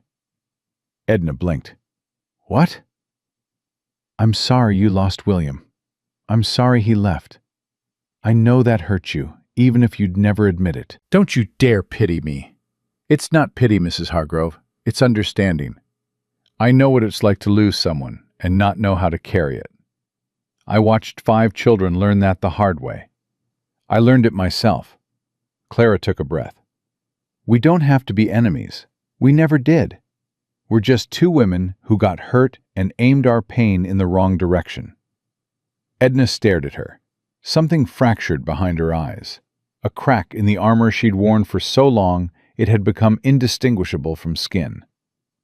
Then she turned on her heel and walked out. The bell chimed violently behind her. But she hadn't said another cruel word. And Clara had seen the crack. She'd seen it. "Mama," Colt's voice was shaking. that was... "Enough, sweetheart." Clara put her arm around him. "It's done." "You made her run away," Hank said. Both boys looked up at her with expressions of fierce, uncomplicated pride, and Clara had to blink hard to keep her composure. Mrs. Henderson cleared her throat. "Your total is $3.47, Mrs. Drummond. And I want you to know that what you said, you were right. About all of it. We were wrong about you. This whole town was wrong." "Thank you, Margaret. That means something." They collected their supplies and headed for Doc Hadley's office. The doctor was waiting, a dark bottle in his hands. "Tonic for young Rosie. 1 spoonful with breakfast every day for a month." He handed it to Clara. "No charge. Considerate payment for the finest nursing I've seen in 30 years of practice." "Doc, I can't..." "You can and you will. That child is alive because of you, Mrs. Drummond. Don't argue with a doctor." Clara tucked the bottle into her bag. "Thank you." "One more thing." Doc Hadley lowered his voice. "I heard about the scene at Henderson's. News travels fast in a small town." "Too fast." "Maybe. But I also heard what you said to Edna Hargrove at the end. The part about understanding." He paused. "That took more courage than the fighting part, you know. Anybody can stand up to a bully. Not everybody can offer grace to one." Clara didn't know what to say to that, so she said nothing. They were loading the wagon when a voice called out from across the street. "Clara! Clara, wait!" She turned. Emmett was running toward them, all elbows and urgency, his 17-year-old frame covering ground in long strides. He skidded to a stop beside the wagon, breathing hard, and Clara saw immediately that something was wrong. The bruise on his cheekbone was fresh. Not the one from the auction. That had faded weeks ago. This was new. Dark purple, swelling already. "Emmett." Clara reached for his face. He flinched. "Who did this?" "Pa. Last night. He was drinking, and he started going on about you again. About the dollar. About how he'd been cheated. And I told him to shut his mouth about you, and he..." Emmett's voice cracked. "He hit me, Clara. Hard. And then he said if I ever defended you again, he'd throw me out." "That son of a..." Colt started. "Colt!" Clara's voice was sharp. She turned back to her brother, and the sight of him, bruised, shaking, trying to be brave, hit her so hard she almost staggered. "Come with me." "What?" "Come with me, right now. Get on this wagon and come home with me." "Clara, I can't just... Pa will..." Pa lost the right to call himself your father the day he sold me. And he lost the right to touch you the first time he raised his hand. Clara gripped Emmett's shoulders. You're 17. You're nearly a man. And you deserve better than a drunk who hit you for loving your sister. Emmett's eyes filled. But where would I? With us. Silas has work that needs doing. The ranch always needs hands. You'll earn your keep, I promise you that. But you'll eat 3 meals a day, and you'll sleep without wondering if someone's going to knock you across the room in the middle of the night. She's right, Colt said. He'd climbed down from the wagon and was standing beside Clara, his face set with that fierce new loyalty. Come with us. You can share my room. I don't snore much. Emmett looked at his sister, looked at the boys, looked back toward the town that had never given him anything worth keeping. I don't have any things to pack, he said quietly. Pa sold most of what I owned to pay his tab at the saloon. Then you'll fit right in, Clara squeezed his arm. I showed up with 1 carpet bag. You're already ahead of me. Emmett climbed onto the wagon. His hand shook. His jaw shook. But he climbed on. They rode out of Redwell with 4 instead of 3, and Clara didn't look back. She was done looking back at that town. Every time she'd returned, she'd taken something with her. First, her freedom. Now, her brother. There was nothing left in Redwell that belonged to her.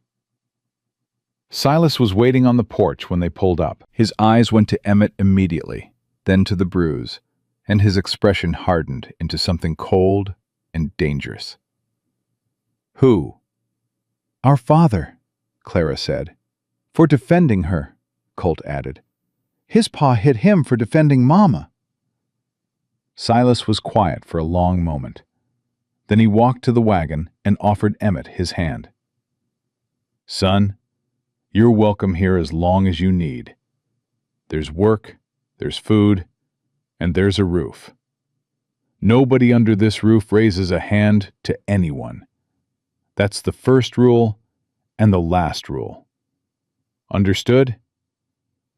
Yes, sir. Emmett shook his hand. Thank you, sir. Don't thank me. Thank your sister. She's the reason any of us are still standing.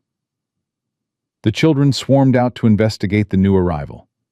Rosie, still thin, still pale, but growing stronger every day, immediately appointed herself Emmett's tour guide, chattering about every corner of the ranch with proprietary pride. Josie claimed his hand and refused to release it. Hank studied him silently and then, with great ceremony, offered him a smooth river stone. That means he likes you, Colt translated. He only gives rocks to people he likes. Wyatt hung back, watching, always watching. That night, after Emmett had been fed and settled into the spare cot in Colt's room, after the children had been tucked in with extra stories, because exciting days required extra stories, Clara found Silas on the porch. He was standing instead of sitting, pacing, actually, which Clara had never seen him do. His coffee sat untouched on the railing. Silas, you said you needed to talk to me. He stopped pacing, turned to face her. In the lamplight, his face looked younger and older at the same time. The lines deeper, but the eyes brighter, as if something had been lit behind them. I rehearsed this, he said. Spent 3 weeks working on the right words. Had a whole speech planned. And now you're standing here, and I can't remember a single word of it. Then don't make a speech. Just say it. He took a breath, let it out, took another. When I brought you here, I told you I wasn't ready to marry again. I told you I might never be ready. I told you Catherine was everything, and losing her nearly killed me. I remember. I meant all of it, at the time. He stepped closer. But Clara, something happened that I didn't plan for. Somewhere between the burned breakfasts and the fever and the way you held my daughter through the worst night of her life. Somewhere in there, I stopped seeing you as help I'd hired, and started seeing you as—" He stopped. "As what?" "As the woman I can't imagine this life without." Clara's breath caught. "I love Catherine," Silas said, his voice rough. "I'll always love Catherine. She was my first love, the mother of my children, the woman who built this home. Nothing changes that. Nothing erases her." "I would never ask you to—" "I know. That's why." He took her hands. His were shaking. Silas Drummond, who'd stared down droughts and broken horses and buried his wife and baby, was shaking. "That's exactly why, Clara. You never tried to replace her. You never competed with her memory. You just showed up, every single day, and loved my children like they were your own. And somewhere along the way—" His voice broke. "Somewhere along the way, I fell in love with you. Not the way I loved Catherine. Not that wild, young fire. This is different. This is steady. This is the kind of love that gets up before dawn and makes coffee, and sits on a porch at the end of the day and says, 'We made it through another one.' This is the love that stays." Clara couldn't speak. Her throat was locked. Her eyes burned. "Marry me," Silas said. "Not because I need a housekeeper. Not because the children need a mother. Not because it's practical or convenient or smart." He lifted her hands to his chest, pressing them against the place where his heart beat fast and hard. "Marry me because I love you, because I choose you, because that dollar I spent in Redwell was the best dollar I ever spent in my life, and I want to spend every dollar I've got, every day I've got, making sure you know you were worth 1,000 times more."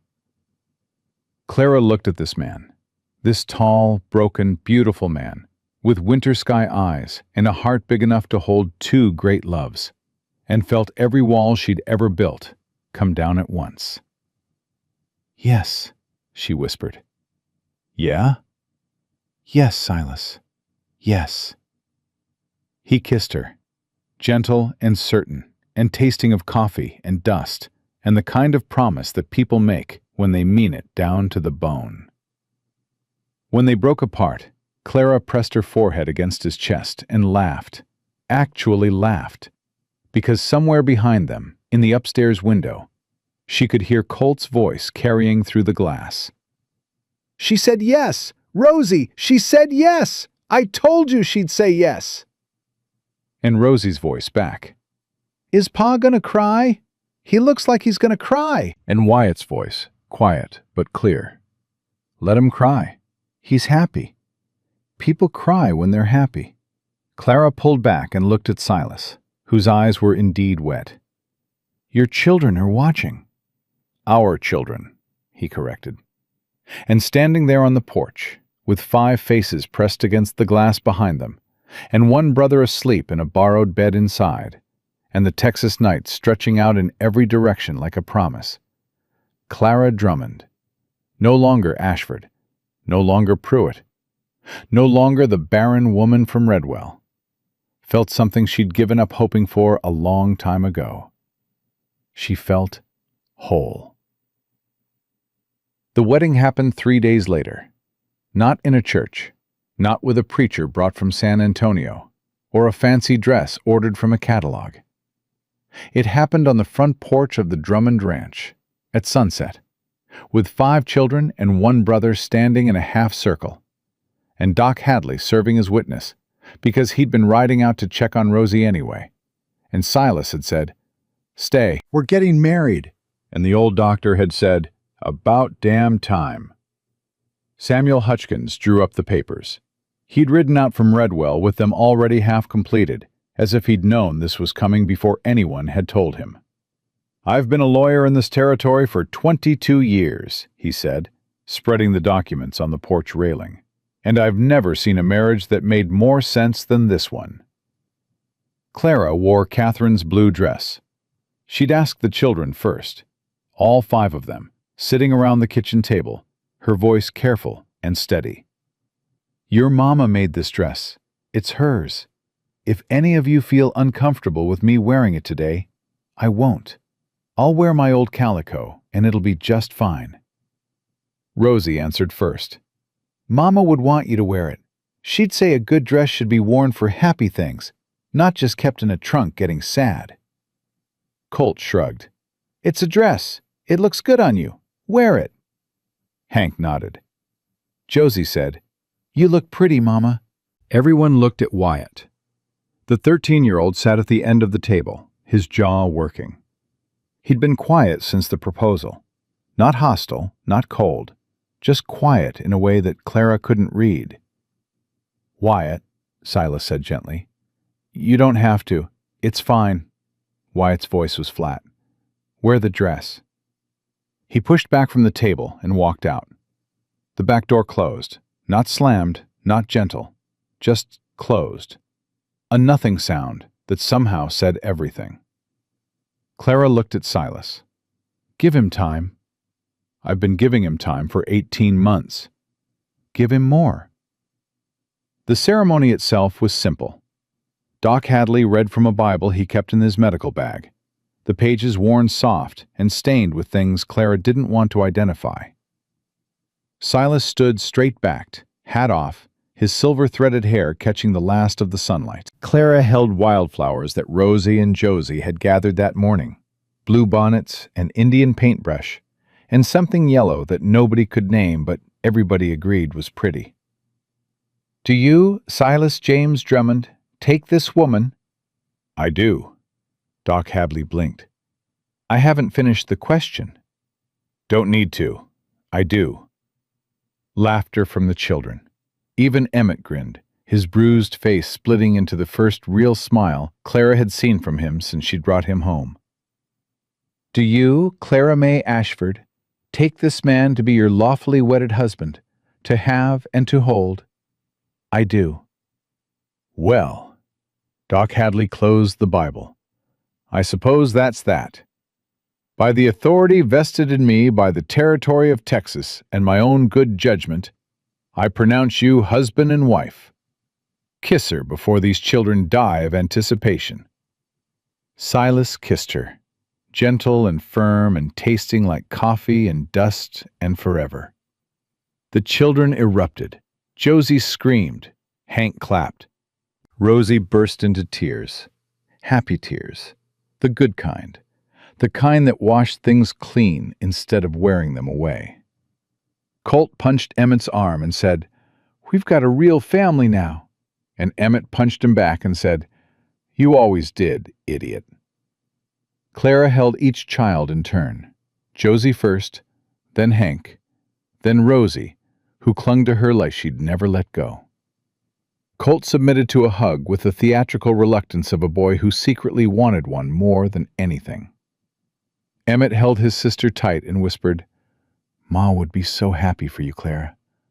So happy." Wyatt was not there. Clara had noticed his absence halfway through the ceremony. He'd been standing at the edge of the group when Doc Hadley started reading, and then, somewhere between the vows and the kiss, he'd disappeared. She found him in the barn. He was sitting on an overturned bucket, his back against the wall, a piece of leather in his hands that he was twisting and untwisting with mechanical repetition. His eyes were red, but dry. He'd cried already, then stopped, then locked it down. Clara stood in the barn doorway and waited. "I know what you're going to say," Wyatt said without looking up. "You're going to say it's okay to feel however I feel. You're going to say you're not replacing my mother. You're going to say you understand." "Is that what you need to hear?" "No." He twisted the leather harder. "I need to hear the truth." "All right." Clara sat down on the dirt floor across from him. She didn't reach for him, didn't move closer. Just sat, the blue dress gathering dust, and waited for him to look at her. He did. Those eyes, his father's eyes, winter sky, carrying more weight than any 13-year-old should know how to carry, found hers and held. "Do you love my father?" "Yes." Like you loved your first husband? No, nothing like that. William was a man I married because I was supposed to. Your father is a man I chose because I wanted to. Those are very different things. Wyatt, process this. Do you love us? Really? Not just because Pa pays you? Not just because you feel sorry for us? But really? I stayed up all night with your sister when she was dying of fever. I held your brother while he cried at 3 a.m. I took a dead mouse off my windowsill every day for 2 weeks and never once told your father about it. Clara paused. If that's not love, Wyatt, I don't know what is. Something shifted in his face. A crack in the wall. Small, but real. I heard what you said to Mrs. Hargrove, he said quietly. In town. Colt told me everything, word for word. Colt has a good memory. He said you called him your son, in front of everybody. You said, "Don't touch my son," and you meant it. I did mean it. Would you do that for me? The question hit Clara in the chest. She looked at this boy, this tall, exhausted, angry, beautiful boy, who'd been carrying his dead mother's memory and his living family's survival on shoulders that were still growing, and felt something crack open inside her that she'd been afraid to touch.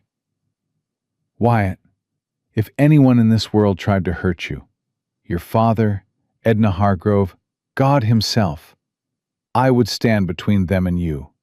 I would fight until I had nothing left, and then I'd fight some more. Not because I'm your mother, not because I married your father, because you are mine. You became mine the moment I walked into this house and you told me not to touch your mother's things. That was me being awful to you. That was you protecting what you loved. I respected that then. I respect it now. Wyatt's jaw trembled. The leather strap in his hands went still. I want to call you something, he said, his voice barely above a whisper. Not Mama. I can't. Not yet. Maybe not ever. Mama is hers.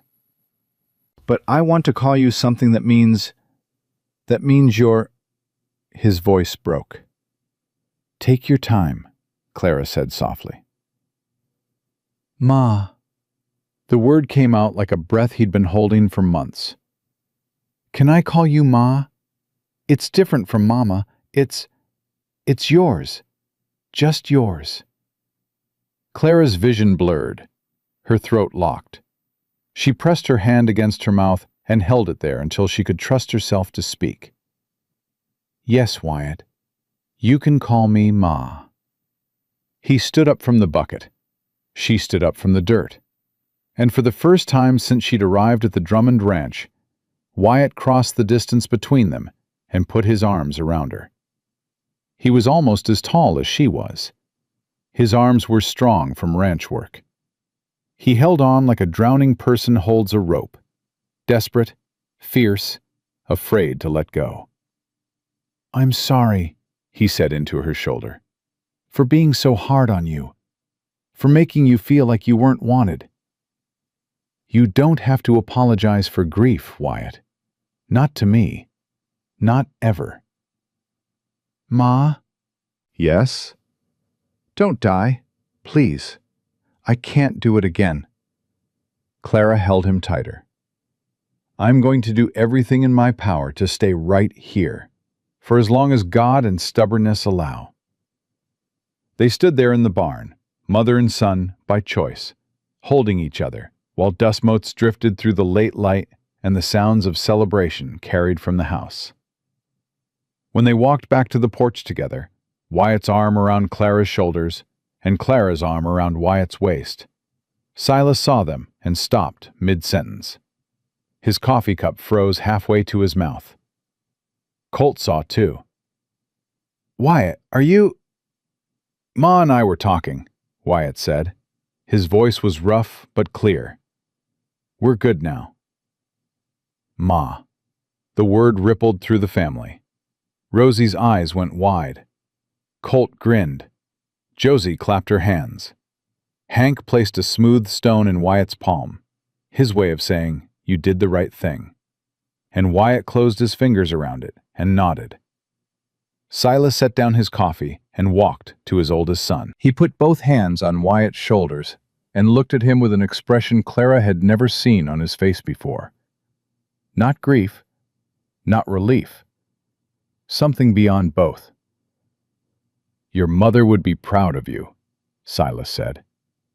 "Catherine would look at the man you're becoming, and she'd be so proud she'd bust."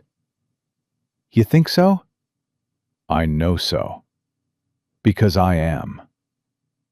Wyatt's composure held, barely, and he nodded once and walked away to collect himself. Because he was 13, and there was only so much emotion a 13-year-old boy could handle in public. The celebration wound down slowly, the way good evenings do. Samuel Hutchkins departed with signed papers. Doc Hadley rode off with a wave and a warning to keep Rosie on her tonic. Emmett volunteered for dish duty and scrubbed pots with the cheerful incompetence of a boy who'd never been taught properly, but was determined to learn. Clara tucked the children in one by one, Josie first, then Hank, then Rosie, who held her hand and whispered, "I'm glad you're Pa's wife now. I'm glad you're staying forever." "Forever and ever," Clara promised. Colt submitted to being tucked in with dramatic protests. "I'm 10. I don't need tucking." "Humor me." "Fine, but only because it's your wedding day. Thank you for that tremendous sacrifice." "You're welcome." A pause, then softer. "Night, Mama." "Good night, my brave boy." Wyatt was last. He lay on his bunk, hands behind his head, staring at the ceiling. When Clara appeared in the doorway, he turned his head. "Night, Ma." "Good night, Wyatt. Thank you for today." "For what?" "For trusting me. I know that cost you something." He was quiet for a moment. "Worth the price." Clara closed his door and pressed her back against the hallway wall. Her hands shook. Her whole body shook. She pressed her fists against her eyes and held the sobs in, because this was a happy night, and she didn't want anyone to hear crying and think something was wrong. Everything was right. For the first time in her entire life, everything was right.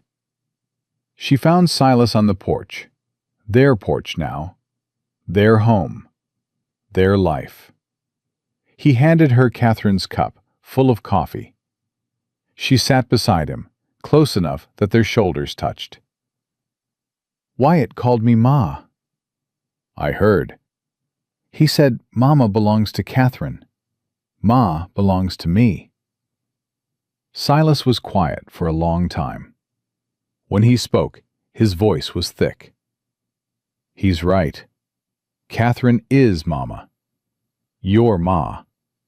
Both real, both loved, both permanent." "Can I ask you something?" "Anything." "The sign."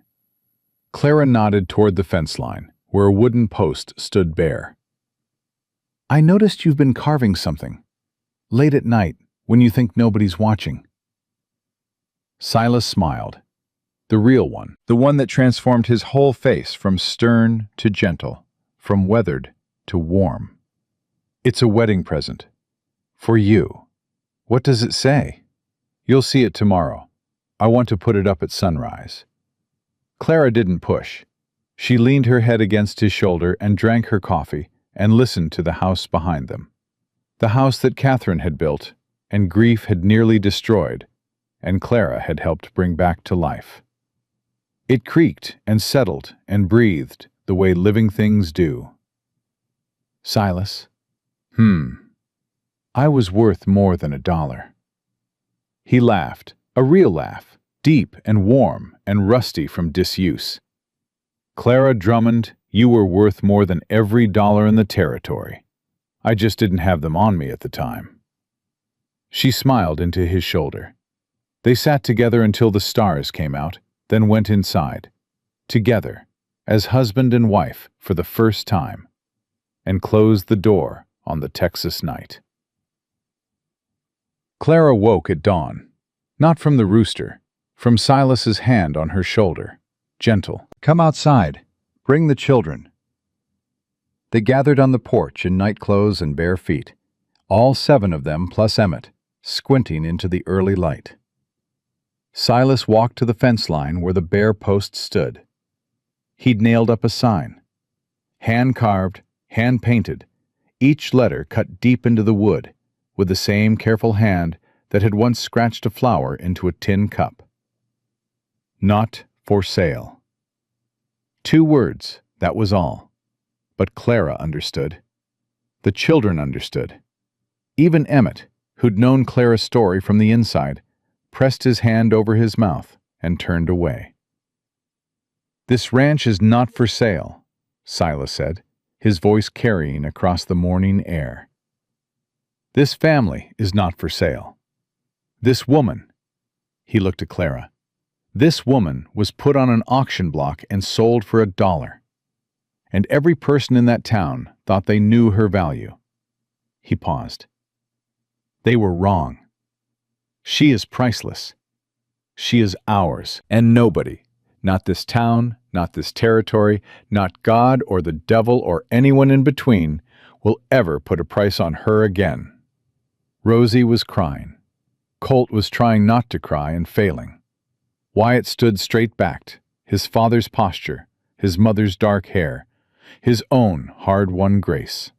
Josie tugged Clara's nightgown and whispered, "What's it mean, Mama?" Clara knelt down, gathered the little girl into her arms, and looked at the sign, at the words her husband had carved for her in the dark, alone, as a testament to everything she'd survived and everything she'd become.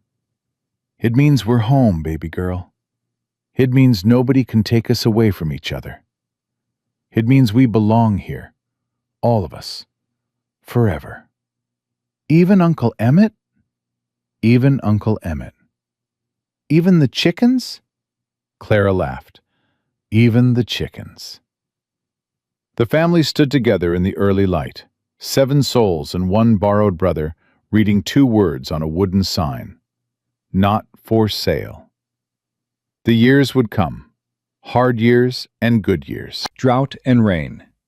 Children growing tall and leaving and coming back with families of their own. Silas's hair going fully silver. Clara's hands getting lined and weathered from garden work and cooking and holding grandchildren who'd never know a world where their grandmother wasn't loved. The garden flourished.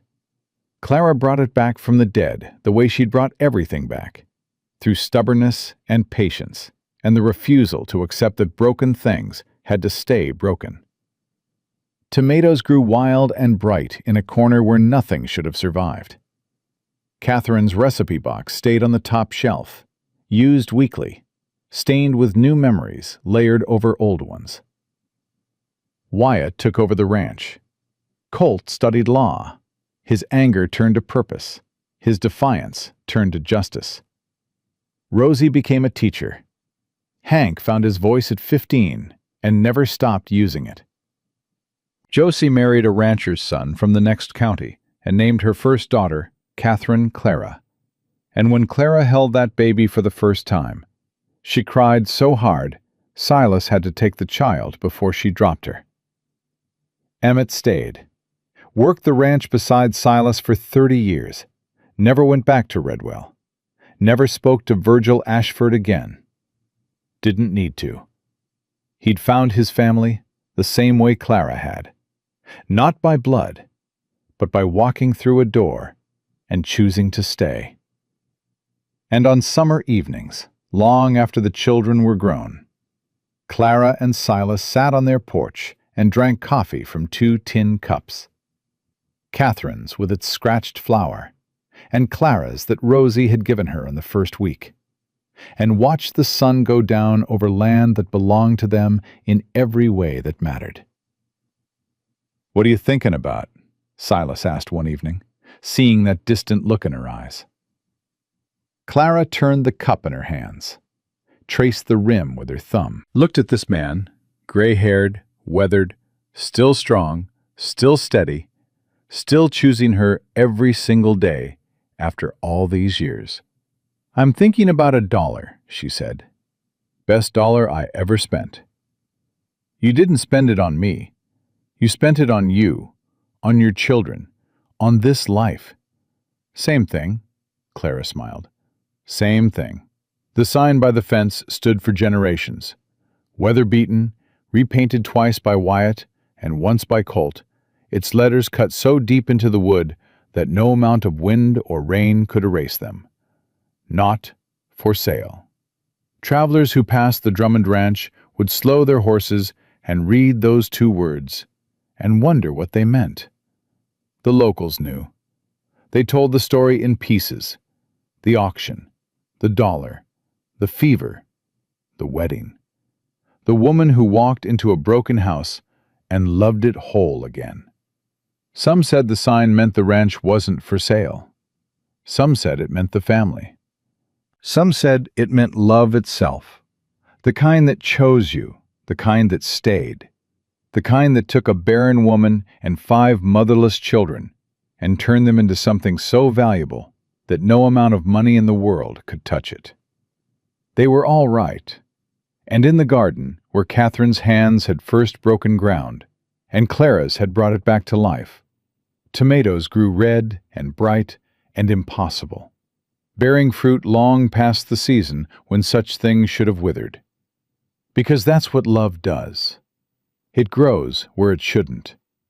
It survives what should kill it.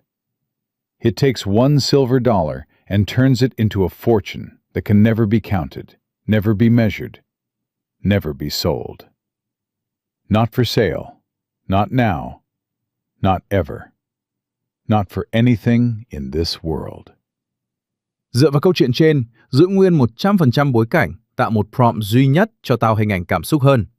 Yêu cầu ảnh siêu thực, không điện ảnh, để làm thumbnail.